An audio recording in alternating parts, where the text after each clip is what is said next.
অধ্যক্ষের পদত্যাগের দাবিতে রাজশাহীর ২টি শিক্ষা প্রতিষ্ঠানে আন্দোলন করেছে শিক্ষার্থীরা। বুধবার সকালে রাজশাহীর ভোলানাথ বিবি হিন্দু একাডেমি ও শিমুল মেমোরিয়াল একাডেমিতে বিক্ষোভ করে তারা। এ সময় প্রশাসন ভবনের সামনে অধ্যক্ষের পদত্যাগ সহ বেশ কয়েক দফা দাবিতে অবস্থান নেয় শিক্ষার্থীরা। কয়েক ঘণ্টা বিক্ষোভ কর্মসূচি পালন করেন আন্দোলনরতরা। এদিকে দুপুরে শিক্ষার্থীদের আন্দোলনের এক পর্যায়ে পদত্যাগের ঘোষণা দেয় ভোলানাথ বিবি হিন্দু একাডেমির সহকারী প্রধান শিক্ষক অনল কুমার মণ্ডল ও উজ্জ্বল ঘোষ। আমাদের স্কুলের প্রাক্তন ছাত্র, এই যে আমাদের সিনিয়র বড় ভাইরা কোন ক্লাসে দাদা? ক্লাস 5-এ থাকতে বৃত্তি পাইছিল, কিন্তু মানে একবার তারা বৃত্তির টাকা পাইছে, তারপরে 1500 টাকা পাওয়ার পরে এখনো 7000 টাকা পাওয়া যাবে। 7000 টাকা তাদেরকে একবার টাকা দিয়ে কোনো রকম টাকা পয়সা দেওয়া হয়নি বৃত্তির। কারণ কেন?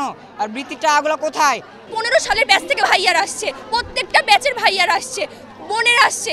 মেয়েদেরকে বলেন, মেয়েদেরকে যাত্রার সামনে যে অপমান করে দিবে, যাত্রার সামনে যে আমরা একটা স্কুলে ভয়ের মধ্যে ছিলাম যে স্যার কখন চলে আসবে, কি বলে দিবে, কার সামনে থাপ্পড় মেরে দিবে। আমাদের ক্লাসমেট ভাই বলেন, কিছু না করলেও থাপ্পড় মেরে দিল, বললো এই তুই কোথা থেকে আসছিস, হ্যান ত্যান। এগুলো কি? একটা টিচারের তো একটা সুন্দর ব্যবহার হওয়া উচিত, তাই না? যে ভালো মতন কথা বলবে, কিন্তু তার এরকম ব্যবহার না। এর জন্যই আমরা এখানে আসছি যে তিনি একটা টিচার হিসেবে ভালো ব্যবহার করেন না, তিনি একটা স্কুলের দাপট নিয়ে চলেন, সেই দাপটের বিরুদ্ধে আমরা।